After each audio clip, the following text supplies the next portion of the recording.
38 years. But I also lost half of my monthly income. Thank you. His honey-do list still loomed large, and I found myself unable to tackle the work, both physically and financially. It was during this difficult time, filled with grief and uncertainty, that I noticed your flyer. I reached out, I answered a few questions, and soon after I received a call from Senior Services to discuss my needs. Two remarkable women, Sherry Griffith and Kelly Clark, along with a building inspector, Antone Taylor, visited my home and provided guidance on what could be accomplished. I was relieved to find that I could request quotes from local businesses, allowing me to support our community while getting the help I so desperately needed. The work has now been completed, and I often find myself like this in tears, reflecting on how proud my husband would be to see his list getting smaller and smaller. I want to extend my sincerest thanks to everyone involved in creating and supporting this program. Thank you to the Board of Commissioners for spreading the word, to the dedicated vendors who submitted the bids, and to the compassionate team at Senior Services, Dr. Consuela Gilchrist, Kelly Clark, Sherry Griffith, Nicole Harris, and Jill Wortham. Thank you to Travelt Turnout of Top Tier Renovations, who went above and beyond the work he bid on to make sure I was taken care of. Your efforts have truly made a difference in my life, and for that I am forever grateful. And Kelly's here, and the director's here, and thank you so very much for doing this. And I hope other seniors will take advantage of the program, and I promise you we'll find a way to pay it forward. Thank you. Thank you so much, Ms. Bowie. And so well deserved. Thank you. And thank you so much, Dr. Gilchrist and Sherry Griffin and Kelly Clark and the entire Senior Services for leading this. The Board of Commissioners and I are very appreciative. And thank you, Commissioner Kenner Jones, as you made sure that information was passed along to your citizens in District 2. And we hope this information is spread abroad throughout the counties, because we love our seniors, because they are the backbone of Douglas County. We stand on the shoulders of our seniors. They've worked hard and paved the way for us. So thank you again, Ms. Bowie. We love you, so thank you. Madam Clerk, we have anyone else? No, ma'am. Okay, with that being said, Board of Commissioners, we're going to move on to our next item. Next on the agenda is the meeting minutes. Commissioners, please review those minutes before tomorrow's meeting and be prepared to approve or deny accordingly. Agenda items. Madam Clerk, you have the floor. Thank you. Next on our agenda is the financial report, acceptance of the monthly financial report for the month of March 2025, and you just need to be prepared to adopt that tomorrow. Okay. We will have two proclamations tomorrow. The first one is proclaiming the week of May 18th through the 24th, 2025 as Emergency Medical Services Week in Douglas County. Chief Allen will be here to read that. The second one is proclaiming the month of May 2025 as Older Americans Month in Douglas County, and Consuela Gilchrist will be here to read that. Next on our agenda are grants. Number 7, authorization to accept an amended agreement with Justice System Partners Grant, understanding the drivers of prosecutorial decision-making, to extend the period of performance from 6/30/2024 to 6/30/2025 in the amount of $1,362.97.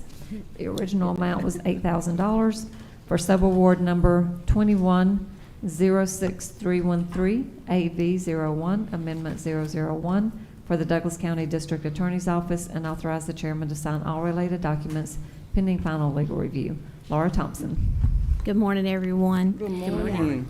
This is an ongoing data project that we are working on with the Justice Partners, and we are just extending it to 6/30 to complete what we need to do with it. There is no budget impact at all.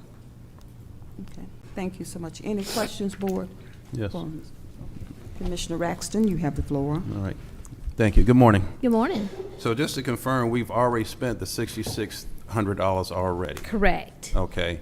And so just out of curiosity, the $1,300 that's on the remaining, what will that be spent for? We are either going to buy a designated iPad laptop for the person doing the data entry items, or we are going to buy some software to help with the data entry. There were no limitations on what we could use it for. The 6,600, we did use it for interns to do the data project and to buy them laptops. Okay. Okay, thank you. You're welcome. Okay. All right, Any Madam other- Chair, I yield the floor back to you. Okay, thank you so much, Commissioner Raxton. Any other questions, board? All right. Thank y'all. Have a good day. you, Ms. Thompson.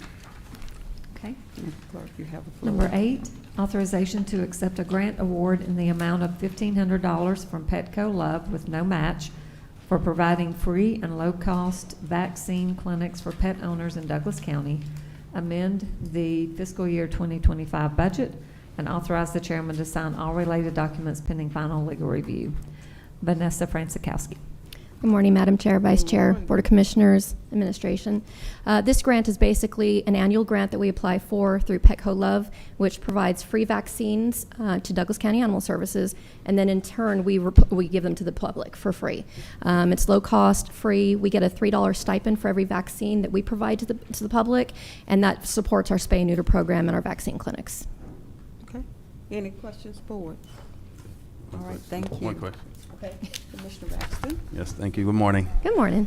This great program. I'm just curious, how is this being advertised to the public about the free vaccine? What does that look like? So the first one that we have is actually this Saturday, and that's through the City of Douglasville. That's the Paws on the Lawn event. Okay. And then periodically, we'll go ahead and do these every other month because we do get such a high supply of vaccines and demand. For instance, we opened our registration on April 1st. We closed it on April 2nd because we had over 250 citizens apply in 24 hours. So when we do advertise it, it's through our platform, through Facebook, it's through Pet Finder, and it's also through the county as well. Okay, great. Yeah, I was just curious how it was advertised. Yes, sir. All right, thank you. Madam Chair, I yield the floor back over to you. Okay, thank you so much, Commissioner Raxton. Any other questions, board? Thank you so much, Director. Okay. Number 9, approval of a subrecipient agreement with Recovery Unlimited LLC in the amount of $350,000 for treatment services to be funded through the fiscal year 24 OJJDP Juvenile Drug Treatment Court Program Grant, and authorize the chairman to sign all related documents pending final legal review. Jamie Dappermont. Good morning, Commissioners. How are you doing? Good morning. So this is a part of our federal grant that we received back in October.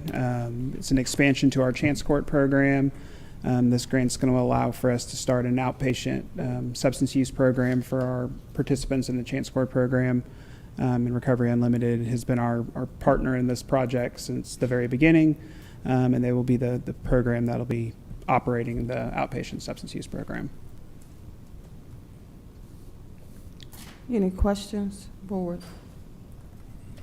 And just for Commissioner clarification, Kenna Jones. oh, sorry. No, that's okay. Just for clarification, the Chance Court is specifically for the youth. So this is separate from the Family Treatment Court that services the adults. That is correct. If there are neighboring counties who don't have a Chance Court or a Family Treatment Court, does this grant permit us the option to assist in servicing those youths? Is that an option? It does not, because if they are outside of our county, we don't tend to keep delinquent charges for youth outside the county. But With that, I yield back, Madam Chair. Okay. Any other questions, board? All right. Thank you so much, Mr. Davenport. Okay, we'll move to item number 10, which is under business items. Approval to allow building services to accept funds in the amount of $278,329 from the Douglas County Law Library to assist the juvenile court relocation project. Good morning, Commissioners. My name is Justin Ricks. I am the new court administrator for Superior Court. So we're just asking for additional funds. This will take care of the elevator stop, courtroom material, things like that. And we've been working really close with building services to make sure that we get all of those things. That's about it. Okay. Any questions? Board? Okay, no questions, thank you. All right. Okay, we removed item number 11 and 12. Mm-hmm. So you don't want me to read those, correct? Okay. Right. Okay. So we'll move to number 13, approval of proposed 2024 merit handbook changes as recommended by the Personnel Review Board regarding sections 13-32.2A, promotions, 1340, promotion, 1317, positions covered, updating title of the Human Resources Department, 13-130B, Family and Medical Leave Act, FMLA, 13-19F, Personnel Review Board, and 13-14, definitions, and authorize the chairman to sign all related documents pending final legal review. Danielle Nichols. Good morning, Madam Chair, Mr. Vice Chair, Board of Commissioners, and Administration. Thank you for the opportunity to present this morning. Every year in the month of February, the Personnel Review Board facilitates a public meeting for submittal for changes to the county's merit handbook. This year, we have 8 recommendations that the Personnel Review Board has approved to be presented to the Board of Commissioners for consideration for approval. So in your packet, all the details are listed there. What I would like to do is to provide a high-level overview of each proposed change, the accompanying language and other details related to each proposed change, and allow you all to pose any questions that you may have. So in your packet on page 2, the first proposal is for promotions under section 13-32.2, subsection A. I'm only going to read the substantive components related to the discussion. So it currently reads, employees will not be recommended for a reclassification during their initial probationary period, and reclassifications will normally be restricted to one within a 2-year period. The proposed change is to remove that reclassifications will normally be restricted during a period within during a one-time period within 2 years. And the reason for this proposed change by the submitter is at the rate personnel is obtaining certifications and the ability to hire qualified personnel, an employee would be reclassified more than one time in a 2-year period, and an employee should not be penalized for advancing their career. So from an HR perspective, it is uncommon for a position to have restrictions of a 2-year period if a job has been reclassified. So in other words, it typically takes about 6 months for the individual to ramp up in the reclassified position, provided it's something new to them. Typically with a reclassification, the incumbent is normally performing either all of the components of the job of some or of the components. But if we restrict it to a 2-year period, it does offer limitations. So I don't know if there are any questions, but I'm happy to answer any questions that you all may have regarding that one. Thank you so much, Managing Director Nichols. Anyone have any questions for our Managing Director? Okay, Commissioner Kenna Jones, you have the floor. I do just have one question on the agenda item number 2 for 13-40, where we have employees who are serving in a higher graded position for a continuous period of time. Why is that employee not just being promoted and then their prior position being backfilled? It really depends on, so just so the board is aware, that is a different item under promotions. It really depends on the needs of the department. Typically, as this section is identified, and this is agenda item number 2, that is considered working out of class. So it is not uncommon for a department to have a vacancy. It could be a person is going out on a leave of absence, or they, for whatever reason. And so there is temporary need to augment the duties and responsibilities. So you would not automatically promote someone if it's a temporary change. And so is the cap then the 240 hours for 56-hour employees, or are they able to do this longer than that but still receive the higher pay? So for this particular recommendation, and just to provide some additional context for the public, Okay. what this recommendation is related to is if someone is working out of their existing job classification at a higher grade, that they are compensated for the additional duties and responsibilities that expand the scope of the role that they currently hold. The So they can hours do that indefinitely? No, it's temporary. Okay. It is temporary. So the thresholds that are listed there for 240 hours, that is for 56-hour employees. That's specifically the fire department. That's approximately a month and a few days. And then for 160-hour employees, those are 40-hour employees, that is approximately 30 days. So typically, in public sector, when someone is working out of class, it is deemed something that may be longer than just a few days if it's 30 days or more. So that is what this particular recommendation is asking for. And from an HR perspective, the HR department is supportive of that change because we want to make certain that we are compensating individuals who may be working at a higher class and outside of their job classification. Thank you. Madam Chair, I yield back. Thank you so much, Commissioner Kenna Jones. Commissioner Raxton, you have the floor. All right, thank you. So just wanted to clarify, are we going to go through each one of these individually? Is that the plan, or? I can, but Okay. however you all dictate you would like for me to present these, I'm happy to acquiesce and follow your lead. Okay. So item number 2, just going back to that, there's nothing in this that would prohibit that employee who's filling that temporary role for applying for that temporary role as well. Is there anything that would prohibit that? There isn't per se, but it would not be posted as a vacant job. Again, typically when someone is working out of class, it is in reference to some sort of temporary absence.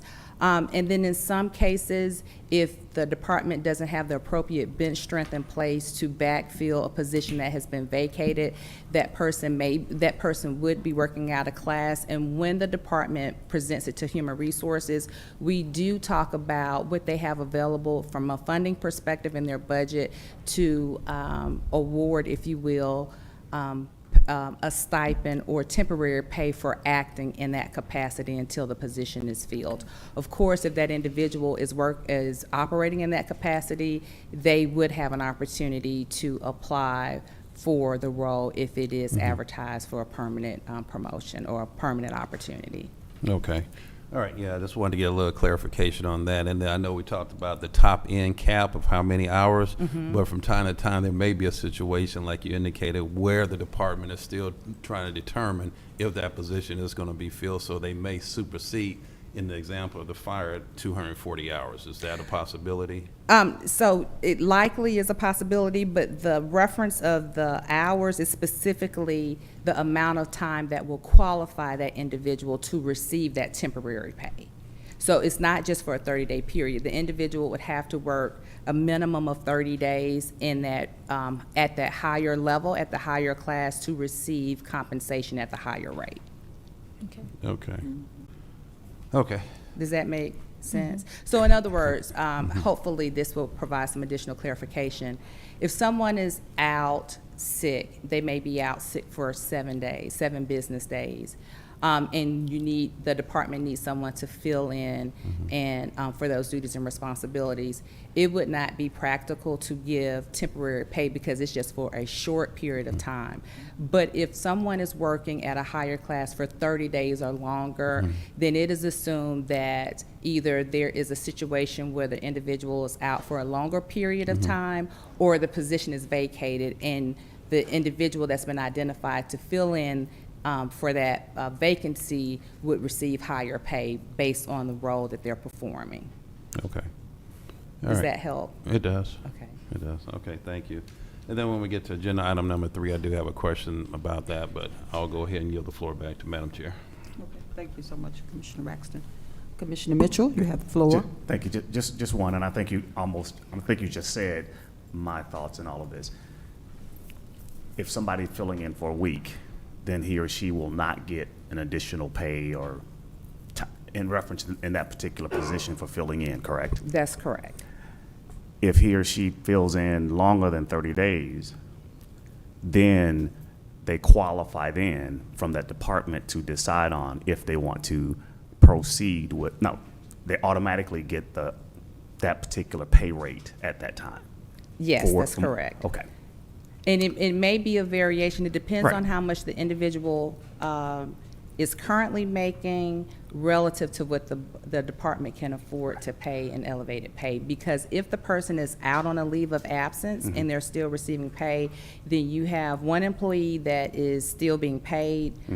They may be using their vacation time or their sick time, and then you have an individual that is filling in right. for their absence who would receive additional pay for a temporary period of time. Right, okay. So, and it could be a point in time where they're filling in for a position that's paying less than where they are.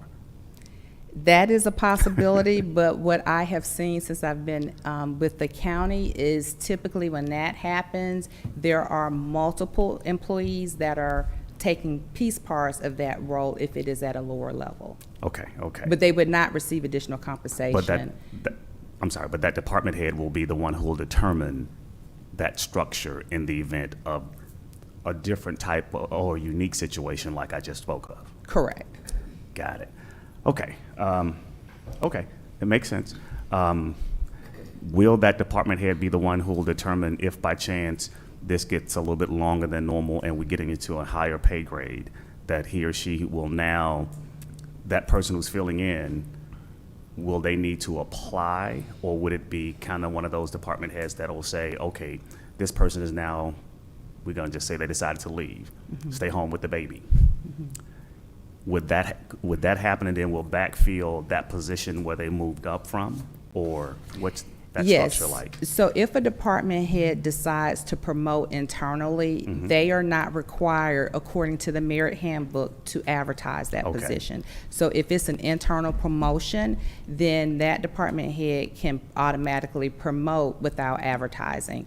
But if there is a situation where perhaps the temporary incumbent decides, okay, I really don't want to take on this responsibility, or it is determined that that individual cannot effectively perform the duties and responsibilities, and the department head may decide to advertise the position. And so you do have instances that has occurred. I haven't seen that happen frequently here at the county, but it could happen. Got it. But it all be determined by that department head as to that movement. But we just got a time frame of a 30 plus days for a fire and EMS type of the firemen, because they got a longer time frame. So that's that 30 days. So, but whatever it boils down to, the department head will decide on that. Correct. And so the 30-day time period, based on the hours referenced in the change, is just a yardstick Okay. to gauge that individual will likely be working for an extended amount of time at a higher class. Which is good. I think that's good. At least we got like you said, a measuring stick to say this is when it will start. If nothing has happened within that 30 days, then department head needs to start trying to at least pay that person at a higher rate if he or she continues to fill in that particular position, correct? That's correct. Okay. All right. I yield back, Madam Chair. Thank you. Okay, thank you so much, Commissioner Mitchell. All right, any other questions, board? Okay. Thank you. So we've talked about item number 2, promotions, working out of class. Do we need to go over that anymore? Okay. So now we will advance to item number 3 on page 4. It's opting in or out of the merit system, additions to merit system handbook. So there is currently not a provision in the merit handbook about opting in or out. This submittal comes from an employee who is currently working for a constitutional officer. And under Georgia law, and I've confirmed this by conferring with the legal department, that a constitutional officer can opt in or out of the merit system within Douglas County. So we have several constitutional officers. In fact, all of them, with the exception of the Sheriff's Department, have opted out of the merit handbook or merit system. In this particular recommendation, the employee is asking for that opting in or out to be removed and allow all employees that are eligible, or all employees, to participate in the merit system. From an HR perspective, that contradicts Georgia law, and so I would not, although the Personnel Review Board has approved this to come before you for consideration, they are of the opinion, respectfully, that once the merit handbook has been approved and the components that are contained within the merit handbook is law. But they're not taking into consideration that the merit handbook does not supersede Georgia law. So definitely open up the floor for any questions. And of course, County Attorney Wiggins may have some additional input as well. Any questions, board? Yeah, Madam Chair, and that's what I was going to ask for Attorney Wiggins to weigh in. All right, County Attorney. You have No, the I floor. agree. I agree with all that's been said, that, you know, the merit handbook obviously is a document that's relied upon for the employees, the merit employees of the county, but it cannot be in contradiction with state law or federal law, right? Because some employment policies are governed by federal law, such as FMLA or ERISA. And so to the extent that there is a conflict, we do have to defer to state or federal law. Same with our code or our charter, right? If there's something written in there that's in conflict, you can't enforce it to avoid being in violation of the law. So there's a hierarchy, obviously, of law, and merit handbook falls toward the bottom. Thank you. Madam Chair, I yield the floor back to you. Okay, thank you so much, County Attorney. Commissioner Kenna Jones, you have the floor. So is this requesting that the employees in the offices of constitutional officers would be able to opt in to the merit handbook? Or is it the constitutional officer themselves that is trying to opt into participation in the handbook? In this particular request, the proposed change is for all employees to either opt in or out. So it does not specifically reference constitutional officers, but all employees. And so the merit handbook itself is, the way it is written, and just so that the board is aware, it's my understanding it was written in 1969. There have been a number of changes over the years, but the way it is written, one can interpret it to mean that the constitutional officer themselves can opt in and out of the merit system, but when you apply reasonable understanding of that, they are an elected official, so there's no need for them. They would not need merit protections. But according to Georgia law, it allows the constitutional officer to make the determination of whether or not the employee population that falls under their purview will participate in the merit system or not. And currently, our constitutional officers have chosen for their staff not to be governed, I guess, by the merit system. Yes, all but the sheriff's office. We have one anomaly. It is the the clerk of state and superior court. Madam Stembridge's predecessor opted for those individuals to have merit rights. So you have a segment of her population that have merit rights, but when she was elected into office, she opted out of it. And then you have a segment of population that do not have merit rights. And this particular employee that presented the change falls under that department.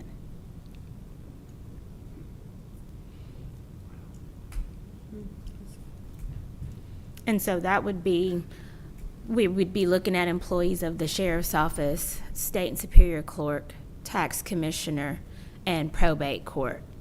Correct. that are, Corner. Corner. the coroner's not a Not constitutional constitutional, officer. elected but not constitutional, Yeah. right. So just those 4 departments, but so you're saying that we have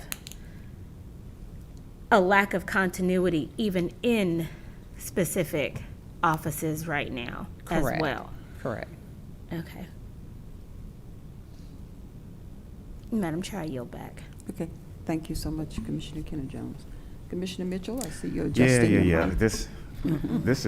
This could become very confusing, and I'm assuming on your behalf that it really is. And I guess this is probably more of an attorney question.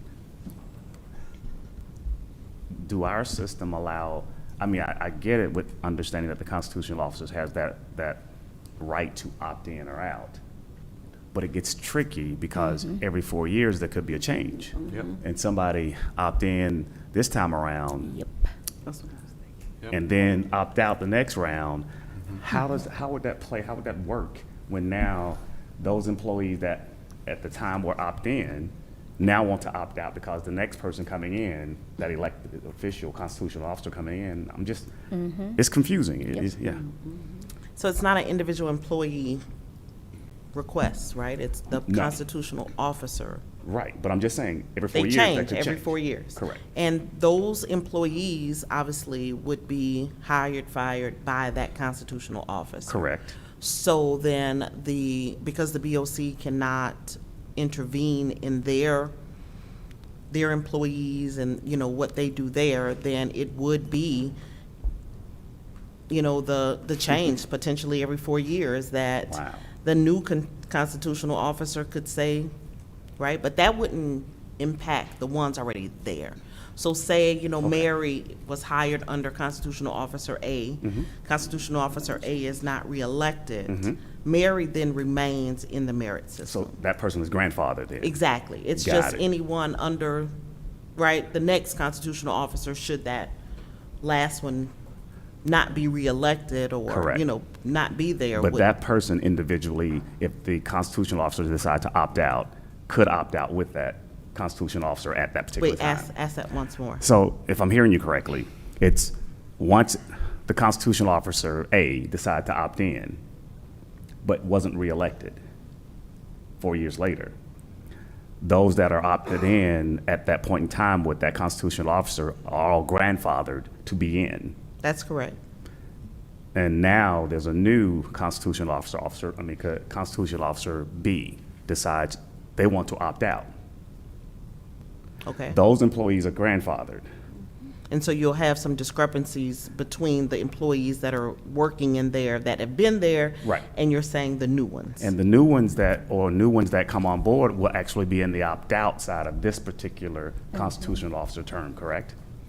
Yes, because what I'm looking for Okay. is the title that talks about this, because there is Yeah, a 'cause state that's- law on this to see if the new constitutional officer can opt out. I do believe it says that it is allowed Okay. for the new constitutional officer to make a different decision than his or her predecessor. Right, because it's already happened, yeah. Because you will have that result that you're talking Yes, about, right? That yes. you'll have sets of employees working in the same office Yes. that are treated differently. Yes.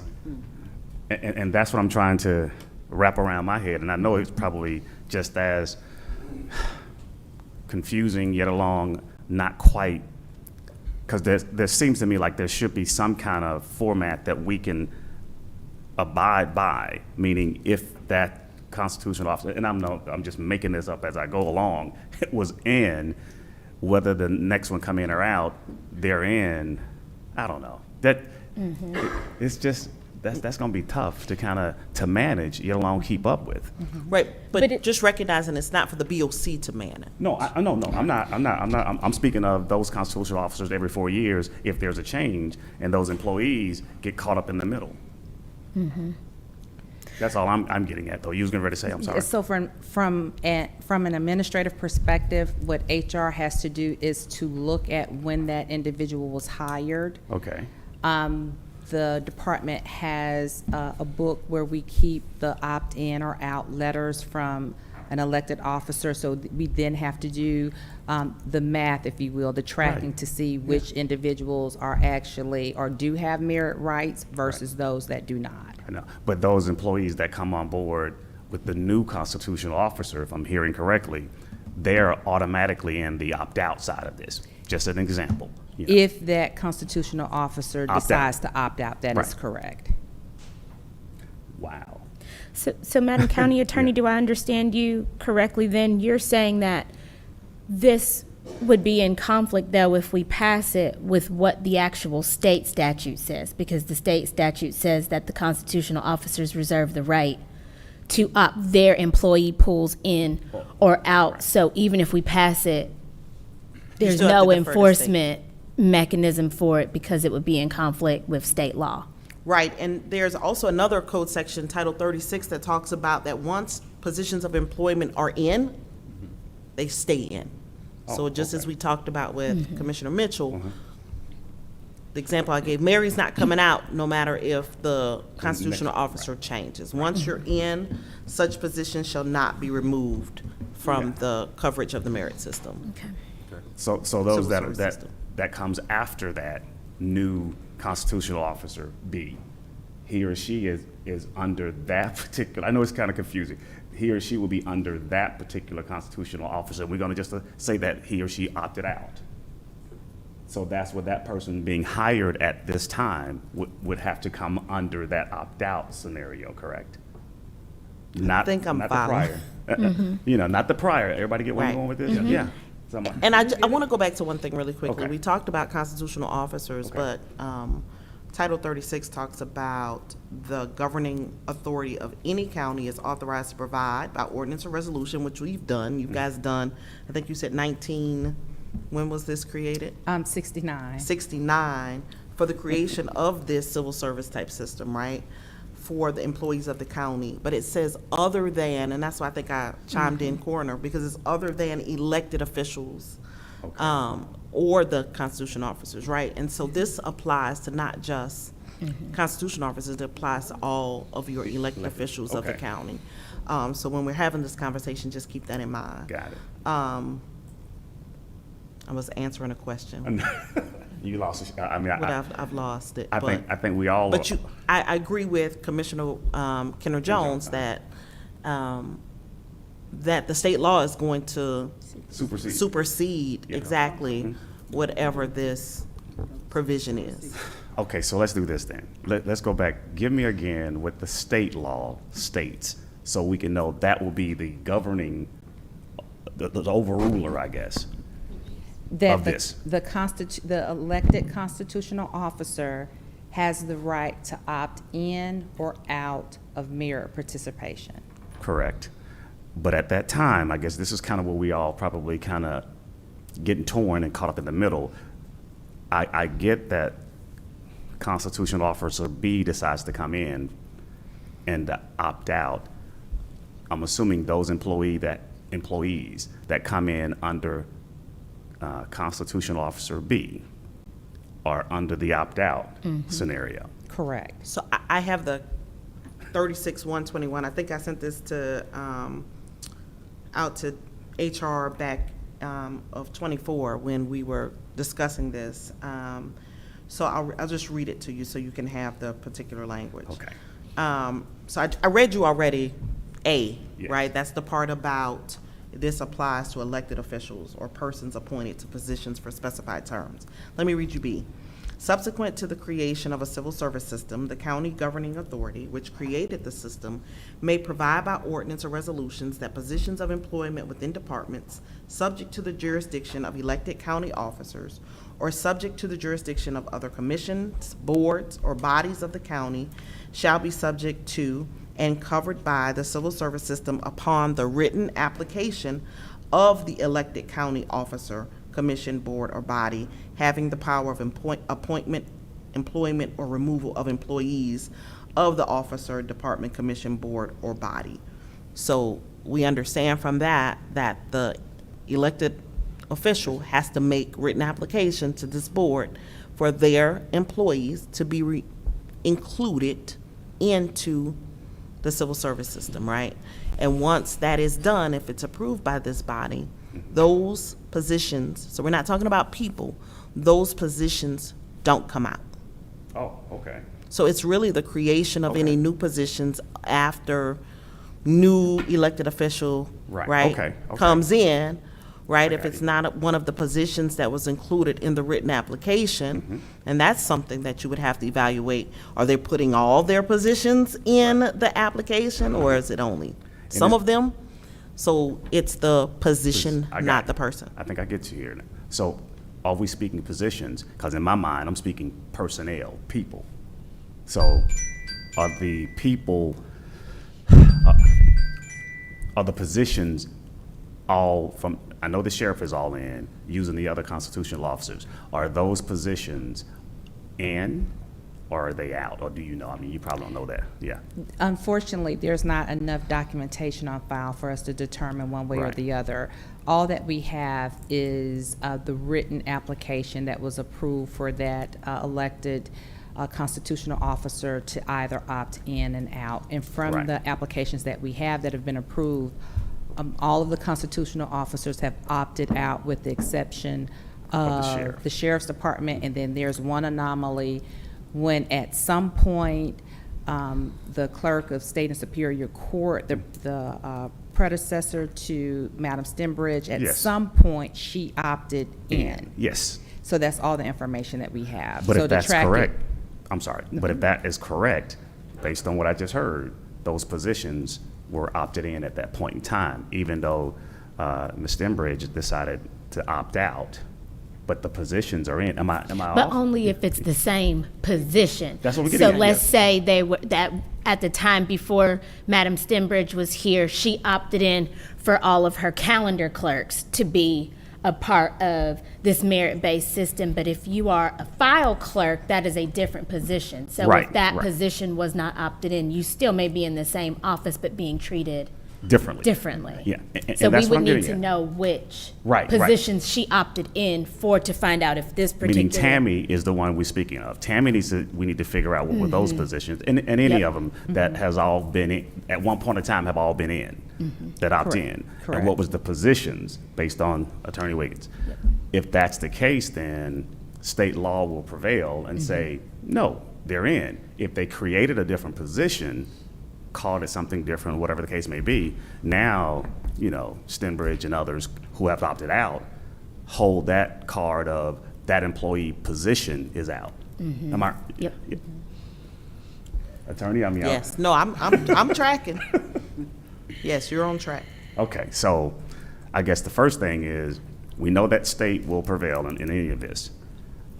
Your recommendation on this is to remove or add, give me again your recommendation on item number 3, so I can make sure I get that clear in my brain This cell. is not implemented only because it will contradict state law. Correct. So, on that note, is there, we understand, I think I get where you're going with this, but we gotta probably add to this conversation is the position itself, to know what the positions are. And then we can best say to the board that, you know, to the merit board that this is what it is, not what anybody else prefer, I guess, if I'm. Well, and I think, and you can correct me if I'm mischaracterizing this, but you all are saying we are advising that you don't approve this because regardless of the position, the constitutional officer still retains the right regardless. Correct. Correct. Yes. And I'm with you on that. I agree with that. But I think we got to get some clarity on the position, if I'm hearing correctly. We got to get clarity on the positions that Do you that mean are for already this in. specific employee to No. give them an answer or in terms of voting? Okay, say that again, I'm sorry. Like, are you trying to get clarification for the individual who brought this forward to determine whether or not he and other similarly situated people in the clerk's office are in fact already in and maybe just did not know it? Yes. Okay. That's the kind of clarity I'm saying, the position, because in my head in the beginning, I was thinking Yeah. of individual people, basically, versus the position. If he or she was hired in that position, when it was opted in, it doesn't matter, you're in. Right.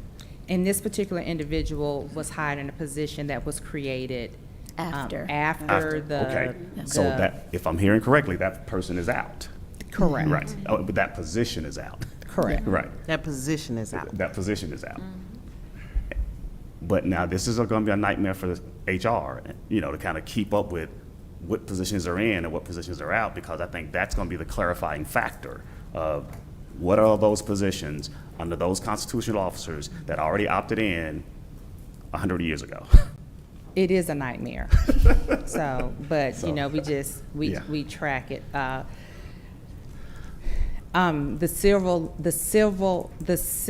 Silver lining in this is that we don't have many instances where this occurs. Got So it. we can dedicate more resources to the tracking aspect of it, but it can Yeah. get quite convoluted. Is there a deadline for the constitutional officers to opt in or opt out during their term, or is this open to them at any time if they so choose? I definitely will offer deference to County Attorney Wiggins, but it's my understanding that once they're elected, that is when they have to opt in or out. Is that State the law case? does not give, like, it only can be done during a certain time period. It does not say that. Do we need to put something in play to say it needs to be? I don't think so. I think Okay. the state has spoken on this, and you really are preempted from changing that. Like, Well, but I think if you leave it wide open, they could, you know, mid-year, 2 years in, they and could. decide to It say, could be their "Oh." outgoing present, right? Like, Yeah, yeah. so And now it one could guy happen. decide, I'm going out now, you know, because I want my guys to be taken care of, you know, so, I would not recommend that Okay. you thank you. do that. Okay, I don't know, this is interesting. So, okay, I guess I'll yield back because I'm still not clear, but you tell me, I don't know. I'll yield back though, I'm sorry. Okay, thank you so much, Commissioner Mitchell. Okay. Proceed, Managing Director. So moving to. Madam Chair, if I may, as a, Commissioner Kenneth Jones. is it possible in the interest of time and efficiency that we just identify the items that remain? If anybody has questions, I don't think anybody needs to go Right. amendment by amendment. Right, I agree.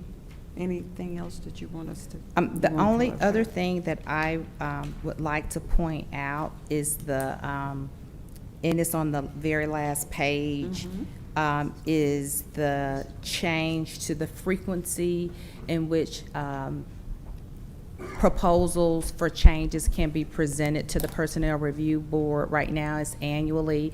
Initially, Human Resources recommended that it happen quarterly, just to give us an opportunity to make certain that we are making corrections with the conflicting sections and so forth. The Personnel Review Board tabled this in February to March, and there was some very energetic dialogue behind it, but where we landed was, instead of it happening annually, it happens semi-annually in the months of February and August. So if there are any questions about that, I definitely would be more than happy to answer those questions. Okay. Board, any questions about semi-annual? Which item was that one that, I know we spoke about it, but I just. It is on page 12. In your packet, it was initially, the initial proposal from Human Resources was item number Yes, 6. It was tabled, and then the revised item that the Personnel Review Board presented or approved to come before you is on page 12. So the original is on page 7. The revised that is up for the board's approval is on page 12. And if I'm hearing you correctly, if we say yes to the proposed revised portion, that would be quarterly. No, it would be semi-annually, so it'd be twice a year, once in February and once in August. Okay. But right now, it stands as what they do it. Only once a year Oh.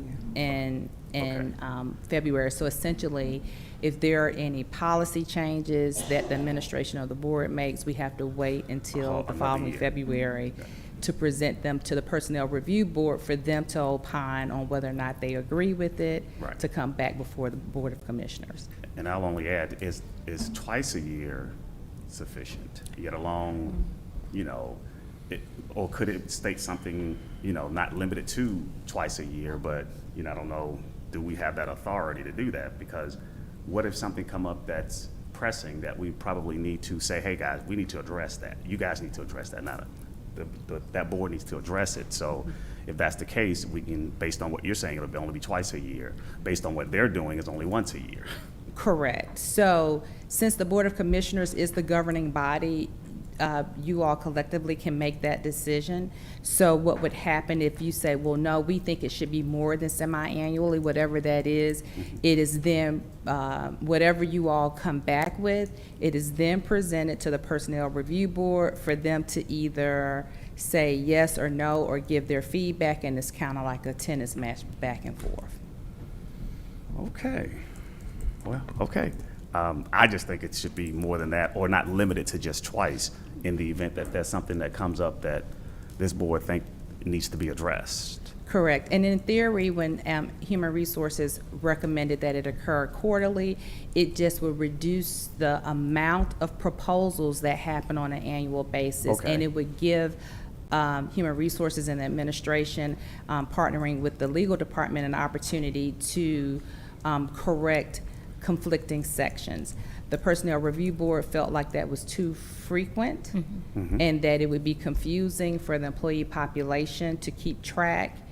And Human Resources did explain to them that all changes are not only recorded for public consumption, but they're also posted on the website. But where we landed was semi-annually. Okay. So that's where you landed, but is that what you would recommend? No, I would recommend quarterly Got it. from an HR perspective. Got it. Got it. And I guess I'll say to attorney, and I'm gonna leave it there because this is getting long. Is there any way that we could say, quarterly, but not limited to that, based on the mere fact of the need may arise, that there is a meeting that needed, in a month or two from now versus, and it's critical. I just don't want to, ties down to twice a year. And if I hear my HR director correctly, she would prefer quarterly. Not that they got to meet quarterly, but at least we have an option there to kind of address things as needed, and it won't take, 6 months or a year to do that. So you tell me, I don't know. No, I think the quarterly would be something that's concrete as opposed to, and in addition to when it's needed, right? I think the process of reviewing and getting the amendment ready for not only their review, but yours a review, you probably will not have times in between those quarterly meetings to do that. So I think quarterly would be appropriate. From our attorney. But at the end of the day, we as this board will decide, but I think your recommendation of the quarterly, based on the attorney, that might be the recommendation that's needed versus trying to fall in place with what they think is best. So, okay, I'll yield back, Madam Chair. Okay, thank you so much. Anything else, board? Commissioner Braxton? Yes, thank you. have the floor. Thank you. So something that was not a part of the action items that were presented, and it's regarding the name change. So if the name change is changed from personnel to human resources, is there also thought to change the board name to Human Resources Review? No, the Personnel Review Board is essentially, that nomenclature is in place to illustrate or is indicative of personnel-related matters. I don't know, I don't have an opinion one way or the other if that board is called Human Resources. Well, I do have an opinion now that I'm thinking about it. I think it can create some type of confusion when you say Human Resources Board, because then I don't want the board to think that they can opine on everything related to human resources, where this is specifically related to personnel-related items. Okay. Does that make sense? It does. I just wanted to ask the question, 'cause I know we were looking to change the naming convention, so I'm like, well, how broad out would that be? Right. Okay. All right, Madam Chair, I give the floor back to you. Okay, thank you so much, Commissioner Baxter. I just have Commissioner two Kenner Jones, you have the super floor. quick questions. The first one is, if we want to change this, because I'm inclined to agree with Commissioner Mitchell and County Attorney Wiggins, do we need to, is a vote needed to change that language to, as opposed to saying conducted on a semi-annual basis, to say conducted on a quarterly basis? Yes, if the vote is to change it from the semi-annual to quarterly, yes, that will need to come in the form of a motion. Okay, so I'll do that.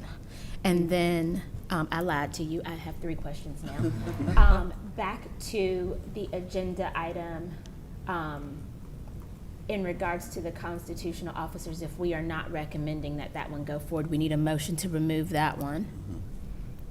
Or The one, which one? the one about, trying to make the constitutional officers, Yes, so your motion will say, motion to approve the recommended changes to include this, the first one, the second one with the amendment to quarterly, and you would not, or you can do a separate motion to decline to accept the change about the constitutional officers. okay. And then my last question, who does the Personnel Review Board answer to?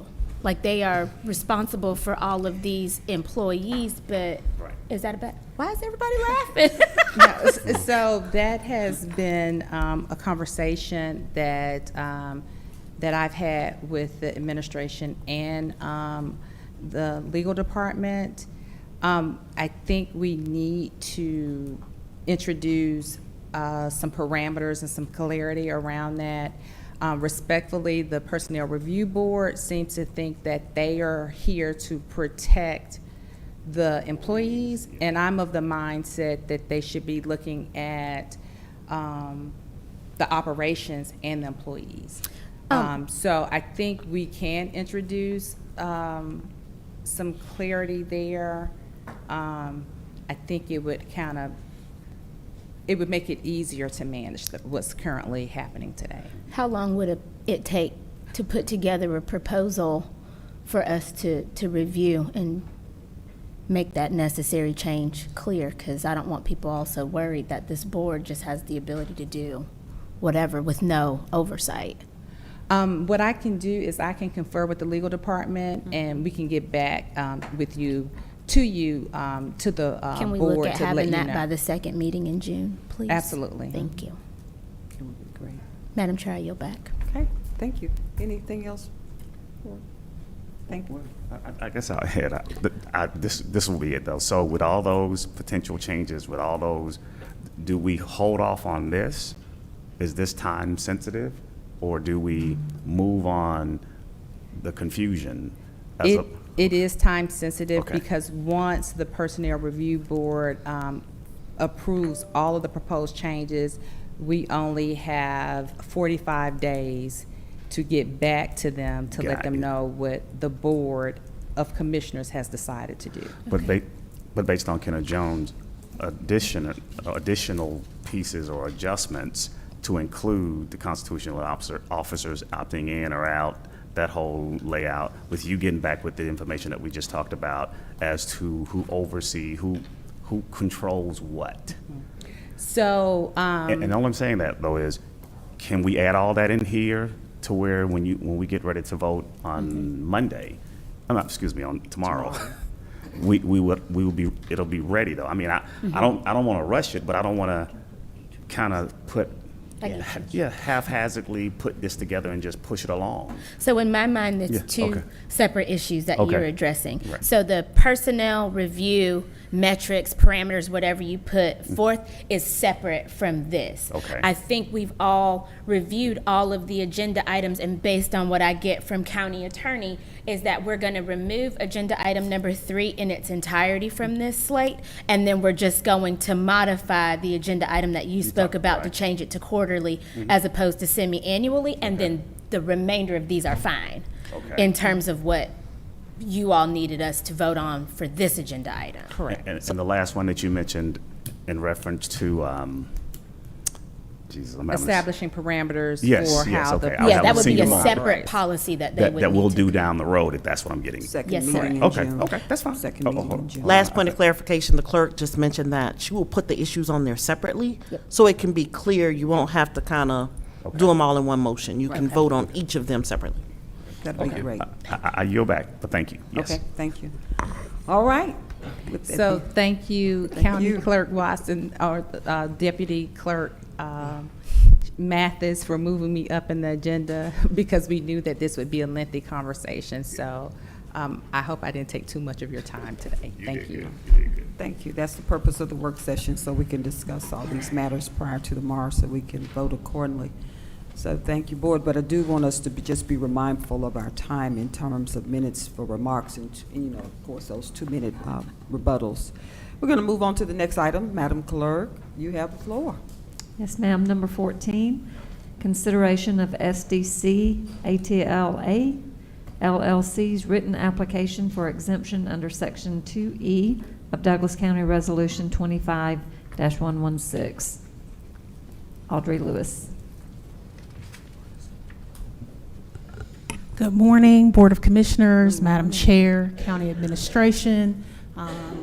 Good morning as well to the public. I'm coming before you on agenda item 14, which is the consideration of SDC ATLA LLC's written application for exemption. We did one at the last session, so in similar fashion, you all would have the opportunity to review this entity's written application for exemption under the county's moratorium that was adopted March 18th. I believe the resolution number is 25-116. Again, that resolution provides for those entities who may have initiated local review or regional review with the ARC through the DRI process, but had not met the requirements of the planning zoning procedures law to be advertised and placed on for review before the Planning and Zoning Board prior to the adoption of the resolution. They would have their opportunity to request that they be given an exemption and had their application heard despite the moratorium. Of course, in determining whether or not that exemption applies to this entity, you would review their application. I believe the first portion of that was submitted April 10th of this year, and then there was a supplement that was provided, I believe, April 25th. My review of the supplement is essentially to make the board aware that procedurally, since their initial application, they have completed review through DRI and Greta. And so they've received that recommendation, and so there's no procedural bar should you all determine that they're exempt from being heard. But of course, for tomorrow, the only thing that you would be considering is whether or not they are exempted. And so the way you all make that determination is whether or not they have vesting rights under Georgia law. And so what you would do is you would look to see if there are any official assurances. And I just want to be clear that the law requires that there be an actual representation made of the likelihood that it would be approved or not, and that it's basically a representation that induced them to act and incur substantial expenditures. So they have the burden of providing that information for the board, and the board, as the finders of fact, would determine if they've done enough to show that they meet those qualifications. I do just want to say that in terms of that process, just as we did last time, the applicant will be able to appear. They'll be available for any clarifying or any substantive questions that you all may have. Legal, which will be myself, I'll be there as well to provide additional guidance and questions for the board. And also we'll have the planning and zoning staff available and some of the subsidiaries that are involved in that review process to the extent that you all have questions or clarifying about the procedures and what has occurred or not occurred during those, as some of those processes, particularly the regional ones, they are recommendations, they are advisory, but not binding for the board. So I did just want to offer that by way of clarification, but I will certainly be on hand to answer any other questions you may have. Thank you. Thank you so much. Attorney Lewis, any questions for Attorney Lewis Board? Okay, no questions. Thank you. Okay. You have the next item? Number 15, ratification of the signatures of the chief elected official and chief financial officer certifying the 2023 911 expenditures as required by OCGA 46-5-134. Audrey Lewis. Hi again. And good morning again. I'm here for this agenda item, seeking your ratification of those signatures of the Chief Financial Officer as well as Madam Chair. That law that was just read into or referred to by the clerk requires the signatures of those individuals to certify those 911 expenditures. It is a requirement, and so Madam Chair, I believe, signed it because there was some time sensitivity with respect to that. However, we wanted to put it before you all to vote to ratify that, and ratification subsequent to is permitted under law if you're inclined to do so. Okay. You look like you have something to add, Chief Financial Officer. If you could tell the board what needed to be done. Thank you, Madam Chair. Good morning, Madam Chair, Commissioners, Good morning. Good County morning. Administration. This ratification requirement before you is not a customary process. Past 3 years, this document has been uploaded at the State Audit Department as a requirement by the state auditor, as addendum, I would say, as part of the audited statement. And so it's mandatory that we upload it and sign it. So if your preference is that in the future you ratify what the auditors have already finished the audit and the schedules originated from that audited statement as required from our financial system that was audited, is just customary to upload this item. My concern this time around was bringing it forward and requiring that you ratified it further delayed our ability to comply with full submission of the audit and the schedule.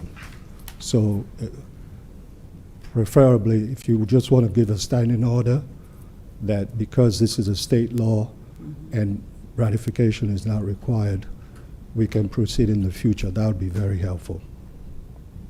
Okay. Any questions, board? Okay, Commissioner Kenneth Jones, you have the floor.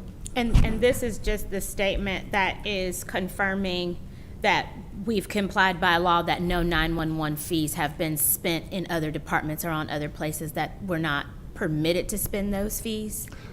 No, actually, this is not doing that. So what's it doing?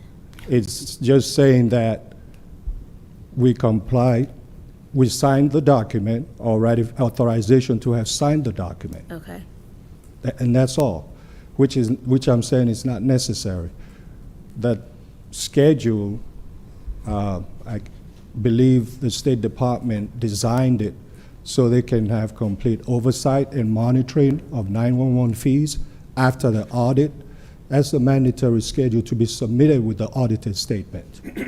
And the person that's ratifying that the audit is complete and the schedule has been done according to state law is myself and Madam Chair. Beyond that, It's to the state? yeah, Okay. there's no obligation or contractual commitment saying, you know, the fees were spent in a certain way. The auditors already did that when they did the audit and gave us an unqualified opinion. Then the State Department would do theirs. It was just the fact that the signatures were there and you ratifying the signatures. Okay. And that's why I'm saying I don't believe it. It's not necessary. It hasn't been done in the past. I yield back, Madam Chair. Thank you. Thank you so much. And just want to keep in mind, Board of Commissioners, you all did receive an email from our county Yes, administrator. regarding this explaining matter. it. All right. Commissioner Braxton, you have the floor. All right, thank you. So just for clarification, was there a state deadline for the signatures to be submitted? There was a state deadline for the audit and the schedule to be submitted. And this schedule is signed by myself and Madam Chair. And the schedule is filled out from numbers extracted from the auditor's financial statement. So those two items needed to be uploaded. The state doesn't care if you're ratified or not and don't require you to ratify it. They just want to know that the most senior elected official, Madam Chair, signed the form, and that I signed the form as well, and attach it to the audited financial statement. Now, short of this schedule having been signed to be uploaded with the audit, we were not in full compliance to hit submit, final submission, because it would have lacked the schedule. And so to avoid this in the future, I'm asking that we just sign it as we used to, Madam Chair and myself, and submit the schedule. Okay, so you mentioned that there was a deadline that, not for the audit, but I just want to dig a little deeper about what was the deadline date? The deadline was for the audit. Okay, and what was that date? Our deadline for the audit is 6 months after the audit is completed. Okay. And we got extension, and this audit, as you're aware, and the 22 audit were both late. Okay, so and I guess I just want to make sure, just from a processing standpoint, I understand about the signatures, but I guess my question is, if for whatever reason we did not ratify the signatures at this point, what happens? If you don't ratify the signatures, we still need to submit it. But it has been submitted. Well, it has been submitted, but we could not hit the final submission until this form was signed. Okay. And Madam Chair's preference is that you all ratify it. Okay. The form has been signed. And I'm personally, I'm speaking for the CFO office, there was no need for you to ratify it, and you haven't had to ratify it in the past. And the county administrator is familiar with this essential memo regarding the details and the requirements of this matter. All right. Yeah. All right, Madam Chair, I yield the floor back to you. Okay, thank you. Commissioner Mitchell? Yes, and I think we all get it, but I think where Commissioner Raxton was probably going with this, is there a time, well, I get the ratification is not necessary, because what we're trying to do is trying to be proactive about this conversation is, how can we be proactive about it by saying, okay, these signatures are needed 2 months out, 3 months, or is needed exactly during the time frame of when the audit is done, I guess. You tell us. I think that's kind of what we were kind of trying to lead as to what's that time frame more so than anything. So we want to do the ratification, basically. That's what we're trying to avoid, because I get and I understand why I wouldn't want to have signed without this board authorizing the signatures, because sometime it comes back to bite. So that's why So- ratified. Right, exactly. Which is the Exactly. whole. I'm sorry. Exactly. No, go ahead, go ahead. So the audit was completed on the 21st. That's when the auditor signed it. Our preference, well, we uploaded the document, right, that same day or I the get day it. after. We couldn't hit submit because the schedule needed to be signed. I signed it, and it needed Madam Chair's signature. Correct. Madam Chair's preference I get it. was that you all ratified the signature. And I understand that. Okay. I understand that. So What we're asking, though, is there any way that we could have been proactively getting this done at one of our meetings? Audit is done, Madam Chair and others will sign and do their, like we normally do. And that's what I think what we're alluding to. How could we have done that? No, I think this is we're going to ratify it. I think that's not an issue. I'm talking about in the future. How Yes. could, Right. So in the Okay. future, my recommendation is that you all agree that there was no need for this document to come before you. Okay, That's how we've always done it. Got it. It's Okay. a state mandate, and it gives Madam Chair and myself the Understood. approval not to. So have to that's, come back. should be what we recommend for the Yes. future. Yes, That, sir. so it won't put any fear on any of these guys, to include myself, as to the signatures that's needed without board authorization. And I think that's what we're alluding to. So that's all I'm saying. I mean, we got you. I'm just trying to say, how do we be proactively doing this by, okay, if that's going to be the rules of this board, is that this particular item or document could be signed without the authorization of this board, then let that be the rule, the law, whatever that is. Yes, sir. And that's what That's what we're asking. so I can keep moving. Right, so I think that's where we're going though. But outside of that, I mean, that's fine. So let's see, can we put that in place? Yes, do this, but put that in place for the future. Okay, I yield back, Madam Chair. Any other questions, board? So All right. did you want us to have a modification on this agenda item then for tomorrow, that it's going to be ratification of the signature and And then express add that piece. permission going Yes. forward for the This- chair and the Absolutely. CFO? Yes. Yes, ma'am. Can we Absolutely. just add that language to the consent agenda then? Yes. Yes, and that way it's clear that there's not a need for this, and it'll keep the fear out of our hearts as to if this signature can go without the approval of this board Right. versus this board authorizing Madam Chair to sign or not sign. Right. Okay.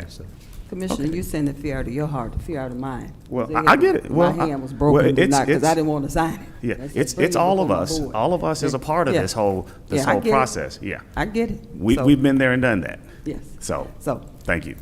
You I got yield- it. I yield back. all right, well, thank you. Thank you. All right. Madam Clerk?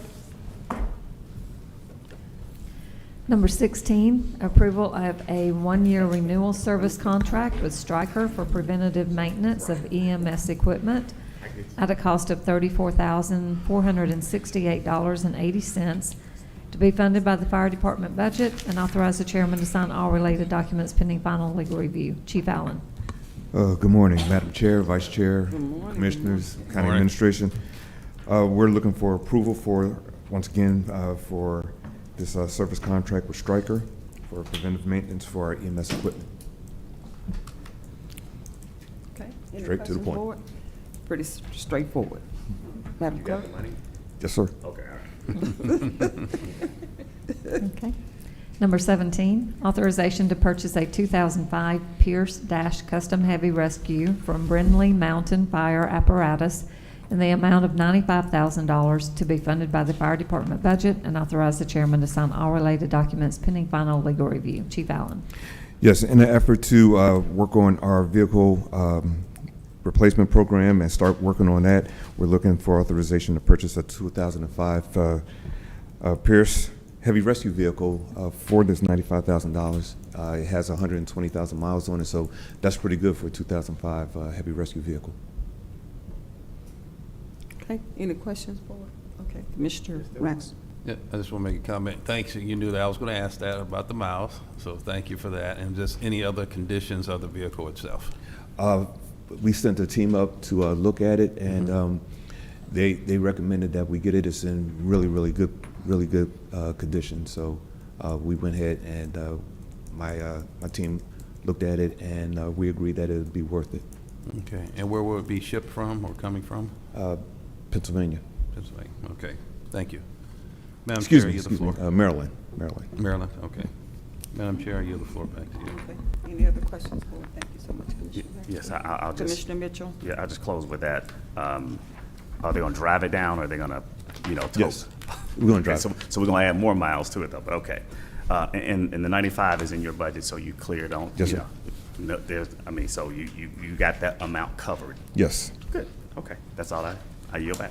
Okay, thank you so much, Commissioner Mitchell. Any other questions, board? All right, Madam Clerk?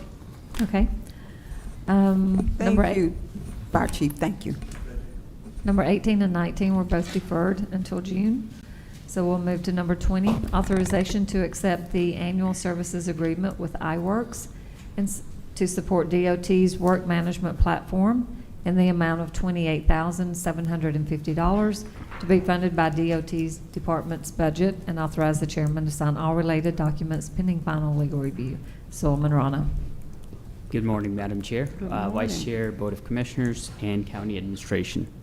In May of last year, DOT Maintenance Divisions upgraded their working platform from an outdated system to a program called iWorks with an annual cost of $25,000. This platform serves 3 of our maintenance divisions: road maintenance, signal maintenance, and sign maintenance. This was a 3-year contract, but we reduced the term for compliance purposes to 1-year term, and this is an annual renewal of the same contract with a minor addition of $3,750. Excuse me. This addition comes because of an added form intake system that's needed to facilitate our sign management program. The entire cost will be funded through our departmental budget, and we're recommending this for your approval. Thank you. Okay, thank you. Any questions, board, for our managing director? Rana, okay. Okay. Director Rana has several more, so. No, that's Number fine. 21, authorization to award a consultant services agreement to Pond and Company, Inc. in the amount of $498,745.62 in connection with developing a safety action plan funded through SPLOST 2016 with 80% reimbursable from U.S. DOT, and authorize the chairman to sign all related documents pending final legal review. Department of Transportation applied and secured a competitive grant from US DOT, which is named as SS4A, that stands for Safe Streets for All. This grant allows us to develop a comprehensive safety action plan that studies high-risk injury and fatal accident locations within Douglas County. And then the goal of this plan would be to develop a Vision Zero. This Vision Zero is our reflection of our mission that strives towards zero serious injury or fatal accidents in Douglas County. Towards the end of this plan, we'll bring it before the board to adopt the Vision Zero with a list of projects that could help us achieve that objective. After a successful procurement process, we received a total of 3 responses to our RFP. Pond and Company was deemed as the most responsive and qualified vendor, and therefore we're recommending this contract for your approval. Thank you. Okay, thank you. Any questions, board? All right, in surgery, we definitely say 1 is not 0, so I like what we're chasing here, 0 fatalities. Okay, Madam.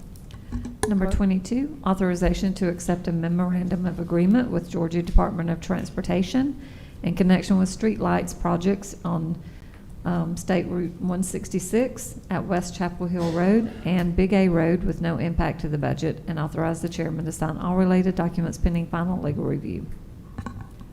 Under SPLOST 2016, there were various street lighting projects that were programmed for the entire county. With most of them completed, one of the largest section that was proposed to be illuminated is State Route 166, starting from Tyree Road all the way towards the big roundabout. This subject MOA facilitates the 2 remaining projects on this corridor, which is at the intersection of 166 at Big A and West Chapel. Each intersection will get additional 5 streetlights, and with those 2 projects completed, we would have illuminated the entire 166 corridor from Tyree to the roundabout. This does not have any impact to the budget because the entire cost was negotiated up front. This is an agreement of maintenance between the county and the Department of Transportation at the state. Therefore, we're recommending this for your approval. Thank you. Thank you. Any questions, board? Right? Okay. Number 23, authorization to file an indemnity agreement and memorandum of agreement with Georgia Department of Transportation in connection with street lights installation on I-20 at Chapel Hill westbound ramp, and to accept a work agreement with Greystone in the amount of $32,974 to be funded through SPLOST 2016, and authorize the chairman to sign all related documents pending final legal review. Chapel Hill Loop westbound coming off of I-20 onto Chapel Hill Road poses a safety risk, especially for nighttime riders, due to the sharp curvature. To mitigate the risk, temporarily we installed various signs that are in place, but the department recommends installation of 8 streetlights along the entire loop. This cost is about $33,000, and this work will be facilitated by Greystone. If approved by the board, our recommendation is to utilize the savings from various projects from SPLOST 2016 to fund this practice. Therefore, we're recommending the required documentation to obtain permit from GDOT, since this is state right-of-way, and then to enter into a work agreement with the vendor to install the streetlights. Thank you. Okay, thank you. Any questions forward? Okay. Madam Clerk? Okay. Number 24, authorization to accept a change order with Bartow Paving LLC in the amount of $52,434.80 in connection with the Post Road at I-20 Interchange Improvement Project to be funded from SPLOST 2022, and authorize the chairman to sign all related documents pending final legal review. Post Road at I-20 Interchange Improvement Project is a SPLOST 2016 and SPLOST 2022 project. With Phase 3 currently under construction and all prior phases successfully completed, we're about 60% complete with the construction of 4 additional turn lanes at the interchange. While on site during construction, there was a need of quantity adjustment on few construction items, mostly related to pavement and its reinforcement. The items that you'll see on change orders are reinforcement fabric stripes, steel bars, joint sealants, and additional concrete to ensure that we get quality pavement at the interchange. The unit prices, the quantities were vetted by the engineer of record and the department, and we're recommending this change order for your approval. Thank you. Okay. Any questions forward? Okay. Commissioner Baxton, you have the floor. All right, thank you. Just a quick question. In regards to the fabric stripes, will Bartow Paving also be doing those, or is that another vendor? Yes, they obtain the material from a subcontractor, but they would be installing it during pavement. Okay, great. I just didn't see it in their initial proposal that they sent on 416. It didn't have that line item on there. Right. That's why I was asking. So between the period of our board meetings, we collect and combine any change orders that come in individually, so we can have one with a brief summary for your review and approval. And that's why the first copy may not have it, but the final copy that was attached in the packet would have all 3 or all 5 items listed. Okay.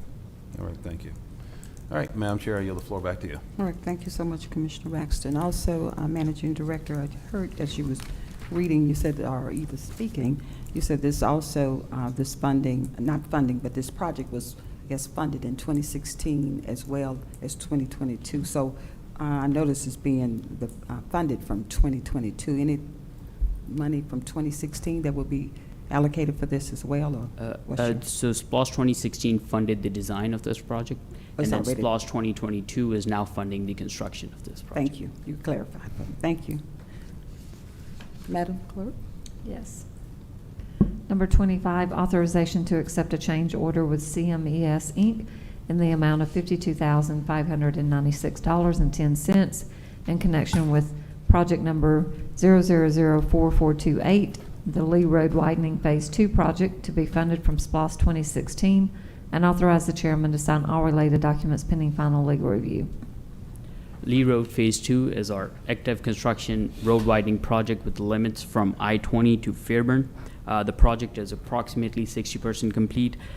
Similar to the last agenda item, with the active construction project, there were various on-site quantity adjustments needed. On the change order, you'll see some savings on few items eliminated, but few additions due to the items that were added. Most of the items that were added on this contract relate to storm drainage structures, erosion control measures that were needed, or were added on because of the rain events and weather conditions on site, and then also additional traffic control that was needed with various associated construction tasks. This change order was again vetted by our engineer of record and then by the department, and the net amount is before you for approval. Thank you. Okay. Any questions forward? All right. Madam Clerk? Okay. Number 26, authorization to accept a supplemental agreement with WSP USA, Inc. in connection with project number 4428, the Lee Road Widening Phase 2 project, to extend the time of delivery with no impact to the budget, and authorize the chairman to sign all related documents pending final legal review. WSP, previously known as VOOD, has served as our CMT construction material testing firm on the project since the project started. We just need an extension in time of delivery of the contract to align with our active construction contract. This extension takes us towards end of the year. The budget remains unimpacted because the total amount that we had towards the start of the project still is available for our use. Therefore, we're recommending this extension for your approval. Thank you. Okay. Any questions, board? Okay. Madam Okay. Number 27 is authorization to award a consultant services agreement to Keck and Wood, Inc. pursuant to RFP number 25-0002 in the amount of $969,487.77 in connection with the project 12877 CHC Greenway Trail Project funded by an 80% state match of $775,590.22 from the Georgia Department of Transportation and a 20% local match of $193,897.55 transferred from the general fund balance reserve to the Capital Transportation Fund, and authorize the chairman to sign all related documents pending final legal review. Chattahoochee Trail Project is a 11-mile trail project that proposes a connection between Boundary Waters Park and the Sweetwater Creek State Park. This project initially started a few years ago, but was halted for several years due to expanded scope and insufficient funding required to support that design practice. In 2023, we secured additional $3 million in federal funding to support the required design. And then we split the project in 3 phases. Before you is the proposal to award design for phase 1 of the project that connects Boundary Waters to Fairburn. Upon a successful procurement process, we received 4 responses, with Keck and Wood deemed as the most qualified and responsive consultant. We're recommending this contract for your approval. Thank you. Any questions, board? Okay. Madam Clerk? Okay. Number 28, authorization to award a design build contract pursuant to RFP number 25-005 in the amount of $227,867.03 plus 7.5% of the construction fee to Rayland Construction in connection with the DOT Maintenance Building Renovations Project to be funded through SPLOST 2022, and authorize the chairman to sign all related documents pending final legal review.